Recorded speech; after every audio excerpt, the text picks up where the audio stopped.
So this is Ken Goodfellow, Coach Ken. I want to welcome you to this. It's actually our first interview with top agents that are in our program, and top agents actually in North America. So we're really excited to start it off with Leslie Benczik.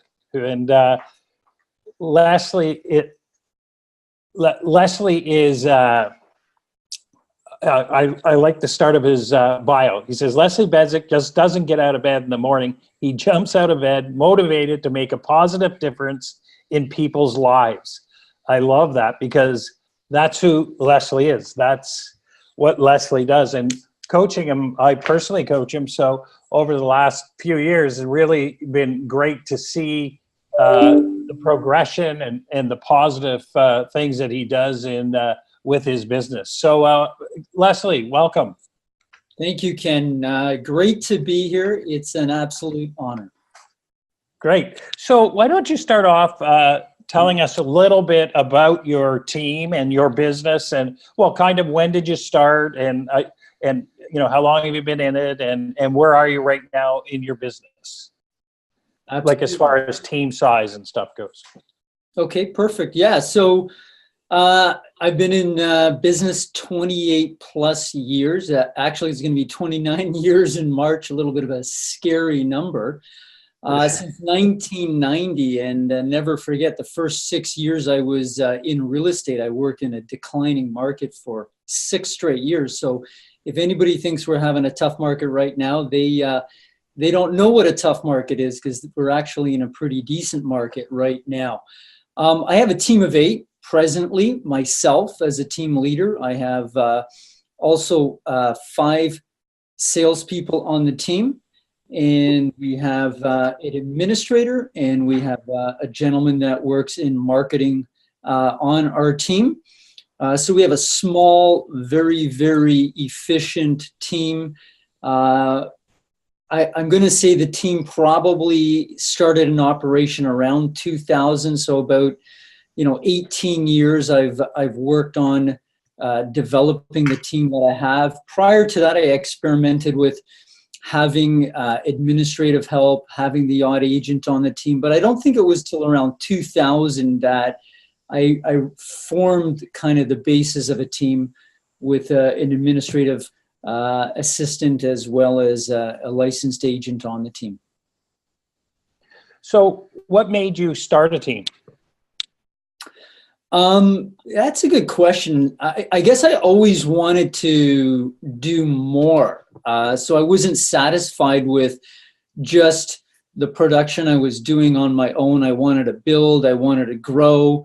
I listened to a lot of great speakers. I read a lot of awesome authors, and, it was always conversations around building a business, developing a business. And I saw different models out in the industry of actually different businesses, whether it be a lawyer or a doctor or a dentist, small practices. They have a setup generally with, a few people to a lot larger a group. So it was readily out there to see and to, kind of observe. So, in the team building, as in real estate industry, there's always ups and downs, right? There's, everything goes along, and then, there's ups and downs. But what would you say would be 2 or 3 things that have helped you build your team, build your business successfully?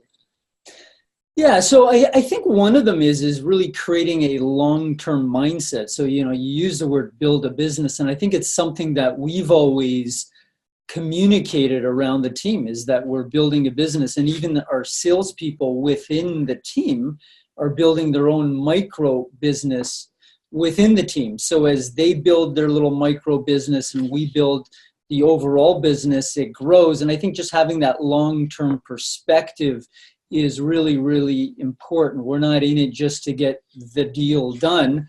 We're in it to do a great job and to do many transactions with a family over the years and really serve them as their advocate. I think that's one of the important things I've learned with a team. I think the second one really is just leverage, leveraging through people, as well as leveraging through, systems, leveraging through marketing. That has allowed me to, build the business and build the team. There's a couple things there. Yeah. Now you said allow people the thing. You're an entrepreneur at spirit. I mean, anybody that knows you knows you're investing. You're doing all kinds of different things to grow wealth and to grow your business. But so you said one of the things you liked was people having a kind of a business within the business. Can you talk a little bit about that? Yeah, if you look at our database, we use a program called Exact Contact. We just actually switched over from Top Producer. We find its capabilities a little more advanced, but each team member has their own setup within Exact Contact of people that they've worked with over the years. So I think a good example is we just held a client appreciation event last weekend. And each team member, prior to that, I think the last 3 to 4 weeks, we've been diligently hauling our database and inviting people to attend this event while obviously cleaning up the database, correcting any issues, changing if we have a wrong email address, things like that, like really updating it. So I think, the core of any business or any practice really is the clients, the database. That's what gets built. Those are the relationships we develop. And each individual on the team does that themselves at a micro level. Great. So also, oh, no worries. Let's see, how can we got to mute this somehow. Hold on one sec. Sorry, Leslie, 1 second here. Okay, so I think that's great kind of advice, and one of the things that I noticed working with you is you're a big believer also in systems. You're always working at redoing your systems and making sure that, things are in place. So I think this goes along kind of with what you were talking about, having these great systems so you can use the leverage so people can continue to grow. Absolutely. Yeah. Once you've created a great system and people start utilizing it, you can tweak it along the way, but it's the leverage of the system as well as the people that creates the consistency. Right. Okay. So there's also, as I said, what helped you grow, but there's also things in business, because business is like everything. There's ups and downs. There's markets that are ups and downs. There's agents leave. You get, there's a whole pile of dynamics that happen when you have a team. Can you talk to like a couple of things, couple of instances that, you found difficult as you were building your team and you had to kind of look at and revisit? Yeah, I think some of the big stuff is really having like-minded people on a team. I think one of the big things for me where I've found challenges is in the area of leadership and developing my leadership as a team. And so I think a lot of times we bring people on, salespeople, maybe not as administrative as much, but mainly salespeople. I think, they have sometimes may have an individualistic mentality because perhaps they worked on their own, or perhaps they integrate with other agents that they know that work on their own. And so the choice has to be, either you are on a team or you're an individual agent. And sometimes when that gets blurred, I think issues can arise. And, I think it's really important for the team leader to develop their leadership to spot things like that, to ensure everybody is a team player. Because, let's face it, if one team member struggles, then everybody is affected by that struggle. So it's incumbent on us to pull that individual up. It's important that we realize it's all our responsibility. It's not just the responsibility of the individual or perhaps the team leader. It's the entire team's responsibility, because we are all affected by, any issues that can happen within the team. And so that leads me to another thing is how do you empower your team members? So, communication is a big thing, but, another big thing is empowering your team members to be able to call one another out, because the team leader can't see everything.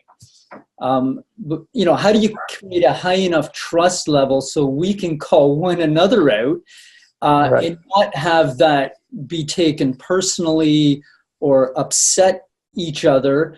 But, we're all fighting for the team to win, not little individualistic battles. So, these are some of the challenges we've dealt with. Yeah, no, that's a great point. And I remember, so let's kind of just carry this on a little bit. So when I started to coach you, I did an in-office for you. Remember that? I remember. And,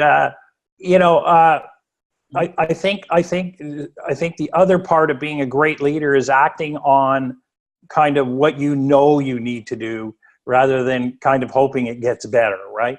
And I think that's my hat's off to you, by the way, because since that in office to now, there's tremendous change in your company. Everything from culture to people to whatever.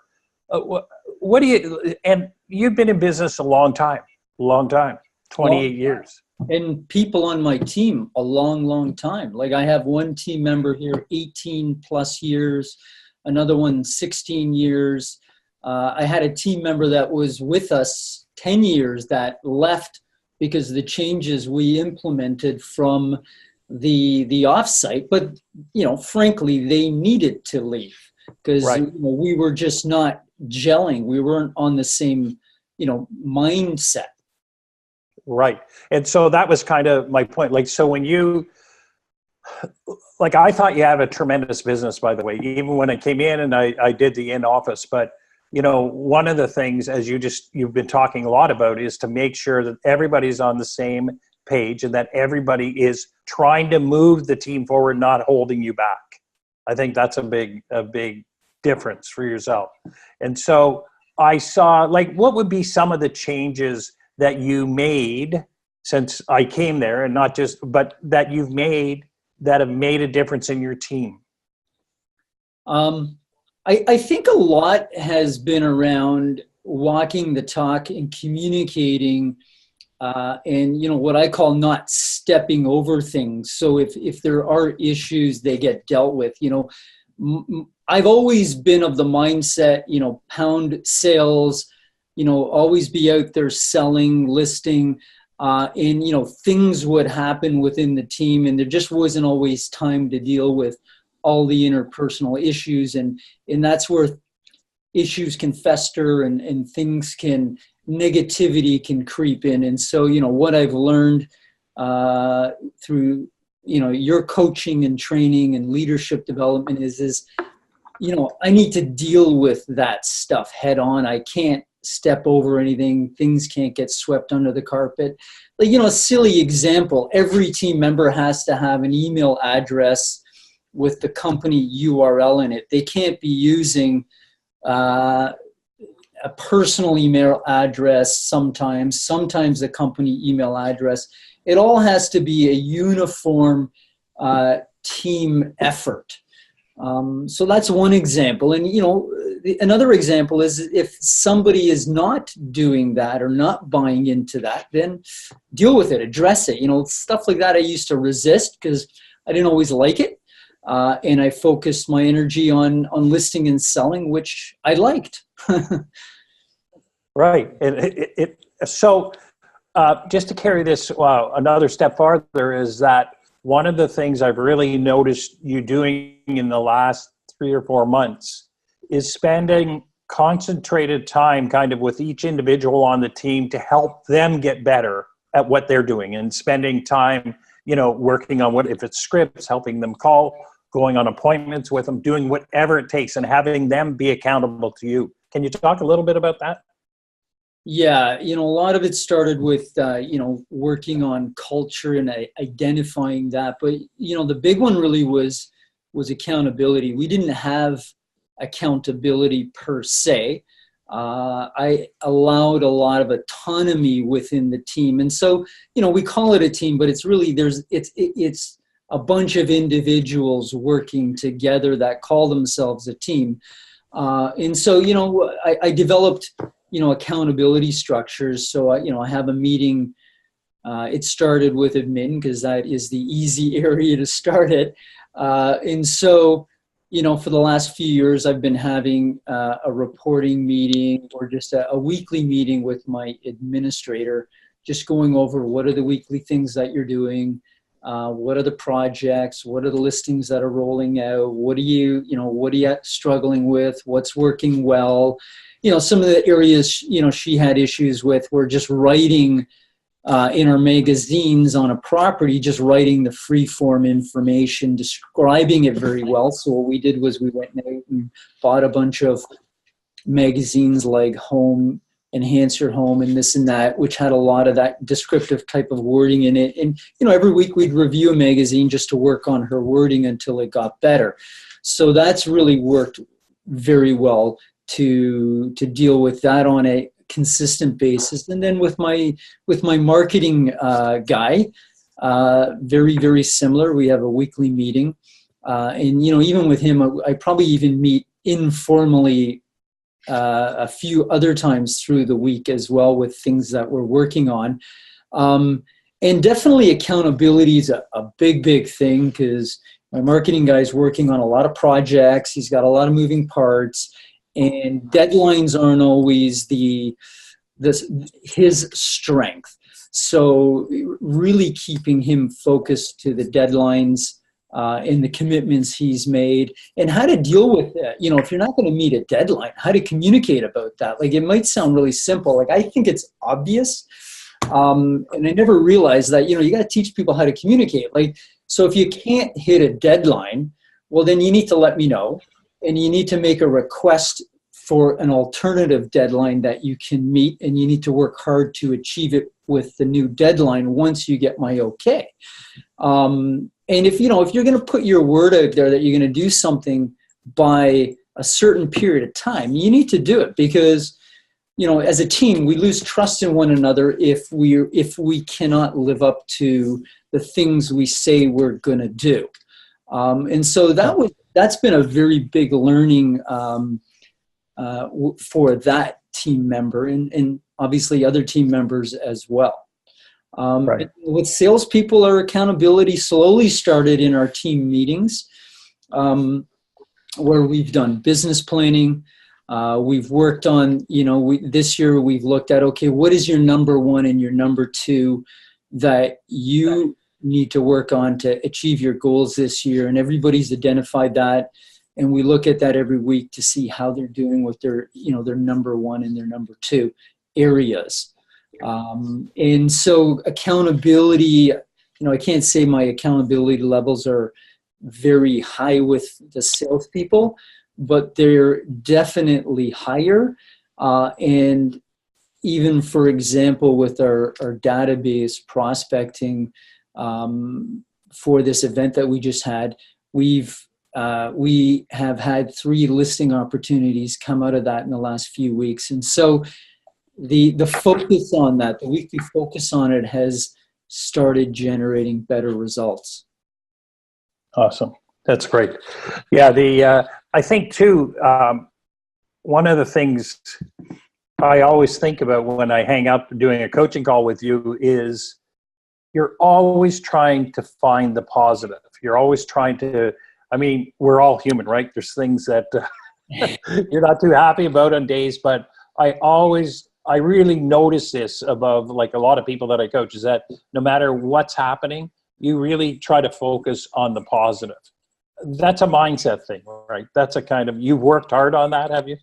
I have. It's been tough the last couple years since we did the offsite because we really needed to reinvent ourselves. And I got to say to any of your clients out there who haven't done it, who haven't done a full reinvention of their business, I would say do it ASAP because, a lot of practices that we did got outdated and, it's it's about your business practices, your structures, your strategies, your team members, your culture, so many things.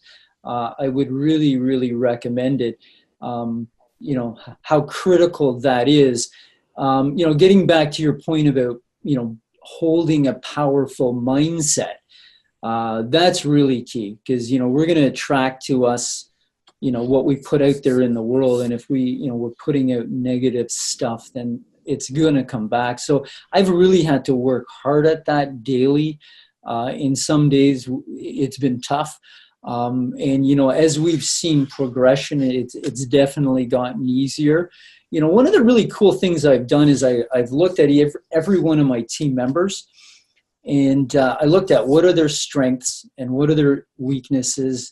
I've documented in my, you know, my own personal notes. And I really work hard at helping them in both of those areas. And so, you know, just an example, you know, one of my salespeople has a tough time with mindset. And so I know when he's going on an appointment, he's diligent, he's thorough, he knows what he's doing. We don't need to worry about the details. We need to focus on the mindset. So what I always do is I create for him a mindset. If I'm going on the appointment with him, I create it in advance before we go in, to just focus on building rapport, have fun, get to know these people, build the relationship. It's amazing how much more successful he is when we do that, as opposed to worrying about the details of the CMA and what this property sold for and what that property sold for, because he's very, very adept at that already. And so, you know, it's that mindset that is, I think, really, really critical for salespeople, for all of us, really. Great. So we're going to move on to lead generation, but I wanted to say to everybody on this call, you know, I've asked Leslie a lot of questions on mindset and leadership and that, because I do see in teams that we work with that, you know, I don't think sometimes we spend enough time on the mindset side of it. So thanks for spending a little extra time on that, Leslie. And so let's talk about lead generation. What would be some of your good lead generation things you're doing? Well, you know, consistently prospecting, I gotta say, is a great leverage point when the entire team does it. And then just leaning on the example I shared earlier, we've gotten 3-4 listing opportunities just from, you know, reaching out to our database. And so, you know, when I look back at working with the salespeople, the number one and the number two, a lot of our salespeople have identified lead follow-up as either their number one or their number two. And so working with them to be consistent in that area of lead follow-up, because that's a huge business generator, or at least it's more about business conversion than it is generation. So, you know, let's talk about lead generating. For us, I'm going to say we have a lot of good marketing systems that are out there. So for generating new business, I got to say our postcard and our flyer system is very, very strong. It's consistently executed on a monthly basis. There's a certain amount of postcards that we have. And, you know, our administrator runs the system. So simply she just emails our printer who holds them in stock there. She just lets them know how many we need. They arrive to our office. They get labeled through Canada Post, and then our administrator couriers them off to Canada Post. And, you know, prior to all of that, she asked me, okay, what day do you want them to physically be distributed to the households? And I picked the day. And so that's the target she aims for. So they literally land on that day, because I check my own post box. So it's the consistency of the marketing, but it's the consistency of the system that is huge. Do you do much online marketing and business, or? We do some. You know, right now we're in the process of developing a new website. You know, so in the past we've utilized SEO on our site that we're using right now. Once we get our new site, we're going to we're going to go back to utilizing pay-per-click remarketing and SEO. So that's going to be part of our campaign once our new site launches. But we've used that a fair bit in the past. Right. So the one of the things that you kind of touched on there, and by the way, just before I go on to, if anybody has any questions, please type them in the chat box there on the right, and they'll get them to us, and we'll pass them on and have them answered. I've always said in the industry that the industry's problem is not lead generation, it's lead conversion. And, you get all these leads, you put them in there, you kind of touched on it. What are your kind of, how do you set up your lead conversion? Do the leads come into the salespeople? How does that kind of work?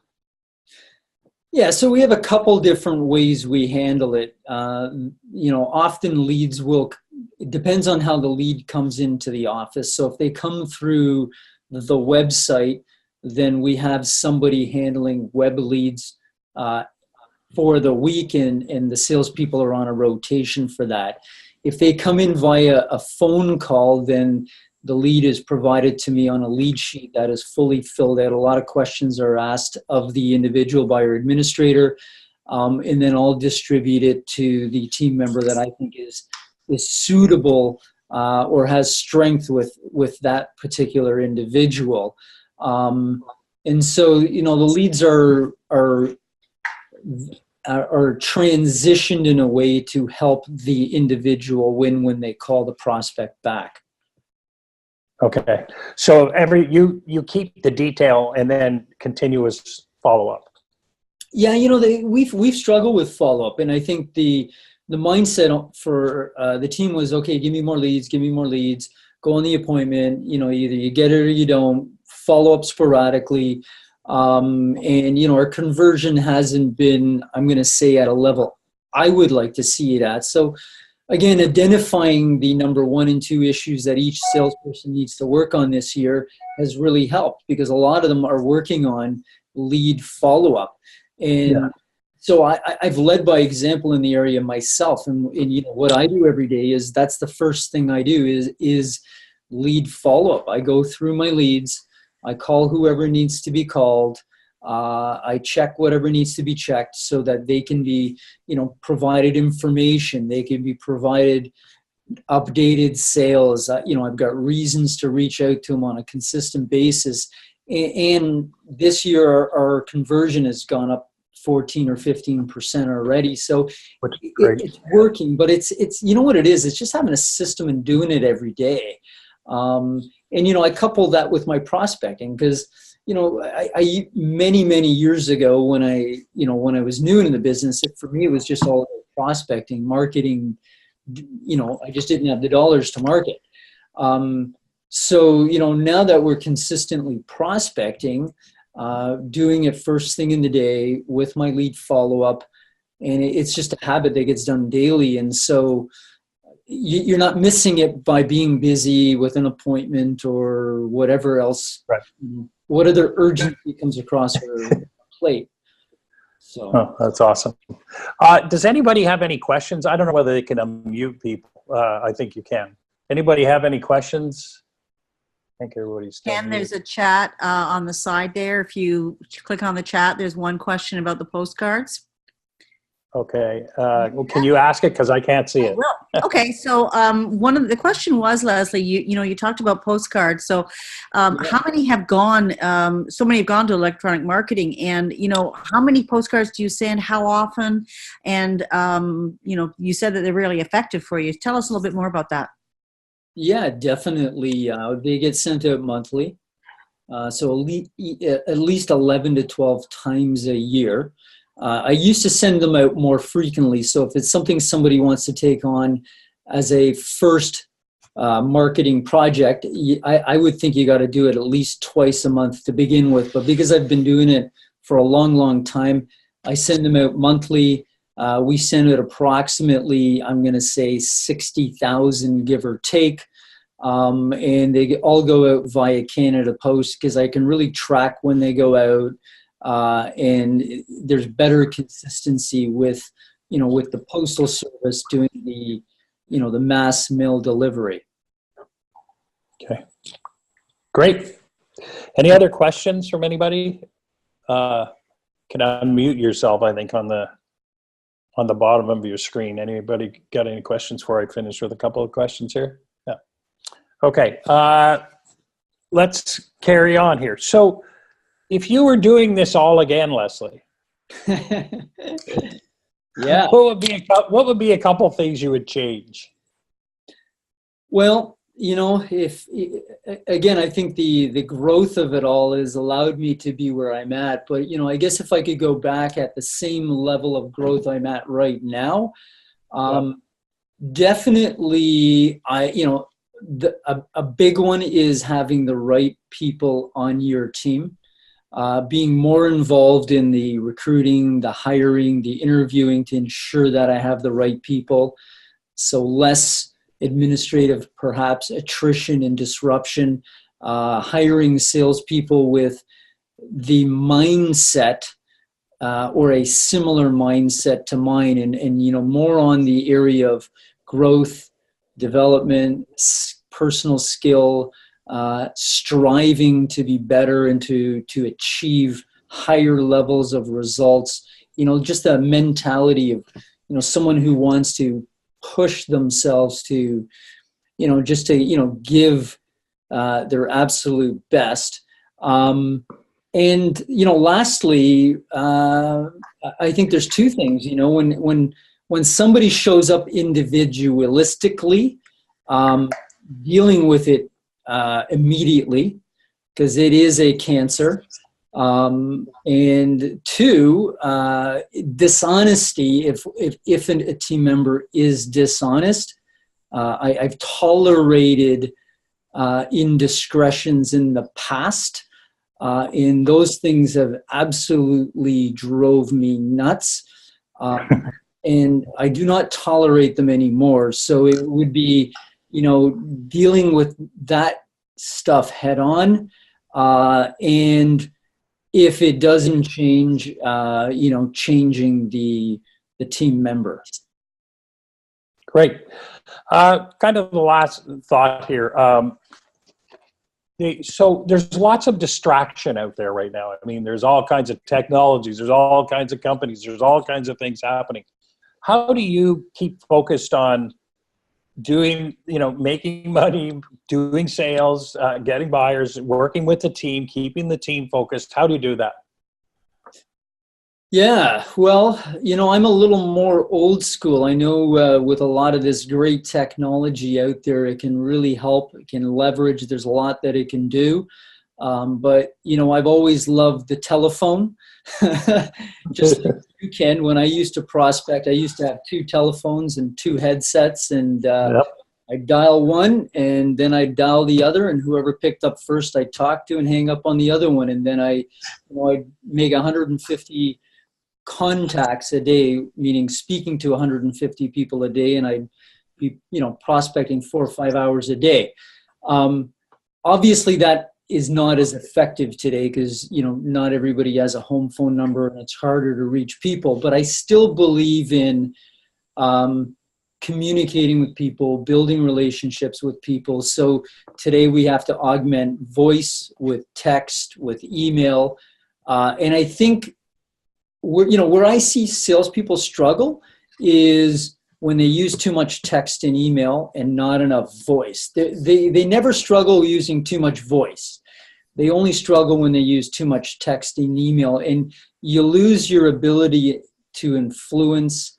When you have a higher level call to make, personally, I think it needs to be voice, because it's hard to have influence and really get the intonation of the person communicating on the other side through email and text. So they're my 2 cents. No, awesome. So just before I let you go, is there any questions from anybody? Any more texts, any questions? We're all good. That was great. I think we answered a lot of people's questions there. So Leslie, really appreciate you taking the time. I know you're really busy right now, and appreciate you taking the time and your honesty on this call. Really, I'm sure it helps a lot of people. Well, thank you, and my absolute pleasure. It's been a blast, and I love to contribute. So you have given a lot to me, and I hope I can contribute the same back. No, it's great. All right, Coach Ken, talk to everybody soon. See you later. You take care. Bye-bye. Bye.